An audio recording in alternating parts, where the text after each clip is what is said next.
guys, gagawa tayo ngayon ng square pants na extra large. Yan. Kasya sa akin, kasya rin sa mas malaki kaysa akin. Ngayon, yung pinaka-pattern, galing ito sa lumang square pants, guys. Yung mga hindi marunong gumawa ng padron, ganun na lang kung gawin ninyo.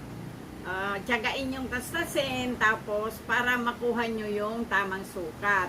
Tapos yung pong blouse ko, galing din na lang po ito doon sa mga blouse ko na simple-simple lang. Ayan, pants. Maglalagay tayo nung pocket na sa side, yung dinudukot po siya. Tapos guys, ang tela ko, ito, medyo manipis siya, pero hindi naman po siya aninag masyado.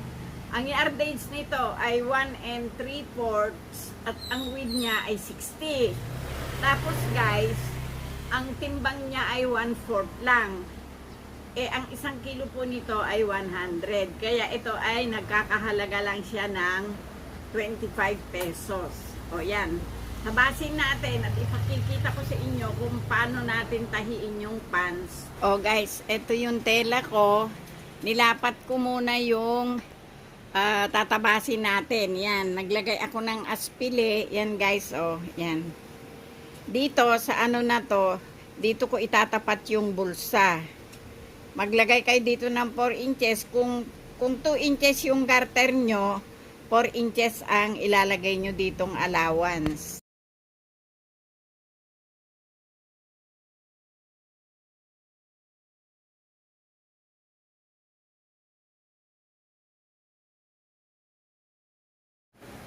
Tapos guys, ito yung blouse natin. Ito yung back. Tapos ito yung front. Ngayon, yung front kasi, mas malalim ang ukab sa dibdib. Kaya ang gawin natin, unahin yung kunin yung back. O yan. Itotodo ko na po yung tela kasi sayang yung matitira doon. Kasi may bulsa naman na po ako. Ngayon, dito nyo na siya tabasin. Oh, ito guys, to.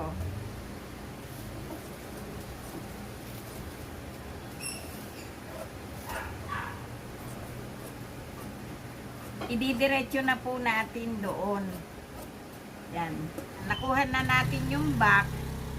Tanggalin po natin yung isang piraso. Yan, yung back yon. Tapos yung front. Ito siya guys. Ito yung front natin. O, yung front natin, ilapat nyo na siya ng kanya. O, di ba? Mas malalim siya. Kaya, inuna natin yung back.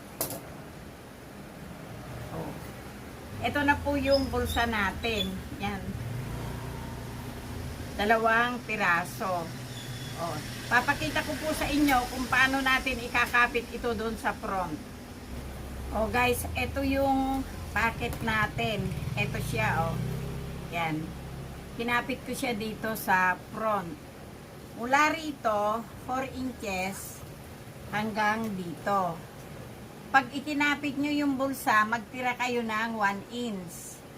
Yan, 1 inch yan guys. Tapos, sumukat kayo ng 5 inches hanggang doon. Yan. Ngayon dito, magtira kayo doon ng 3/4. Pwede ring 1 inch. Ito, itatahi natin papunta rito. Yan. Pag natahi nyo papunta ron, gugupitan nyo dito, pero huwag kayo lalampas sa tahi nyo. Yan. Tatahiin ko guys, para makita nyo. O, ito na guys Tinahian ko siya mula doon papunta at papunta rito. Ngayon, gugupitan natin. Pag ginupitan nyo siya dito, ayan o, huwag nyong isama yung tahi. Yun, hanggang doon lang kayo. Tapos dito guys, nilampas ko ng konti. O, ayun, idadapa natin. O guys, ito yung bulsa natin. O, ito yung ginupitan natin. Yan. Ngayon, ibaliktad nyo na pa ganun. Kunin nyo yung sa ginupitan nyo at saka ito. Oh. Ipantay nyo siya doon. Ayun guys, oh.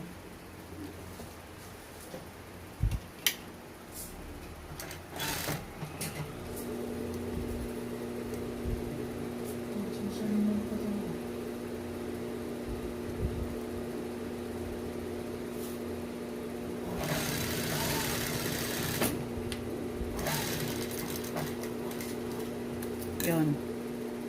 Yung bulsa nandun sa ilalim na yon. Kunin nyo. Yan, ilabas nyo siya dito.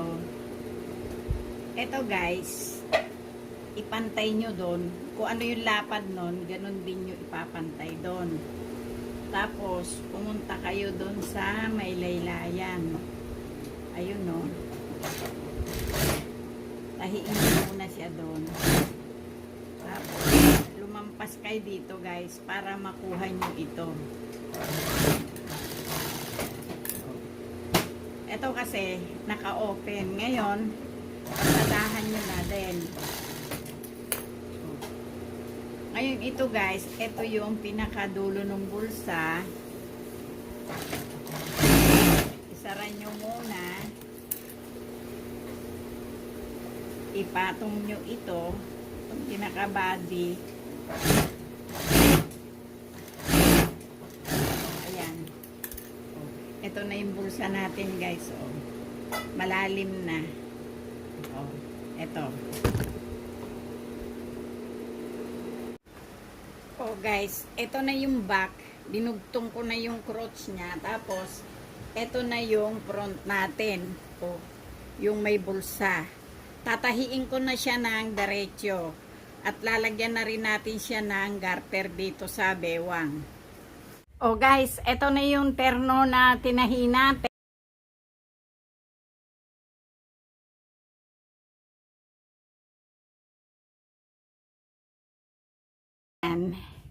Oh, ayan, sana nagustuhan nyo naman yung vlog ko ngayon. Paki-subscribe. Baka pwede na rin po kayong mag-like at mag-share. Salamat po. Thank you.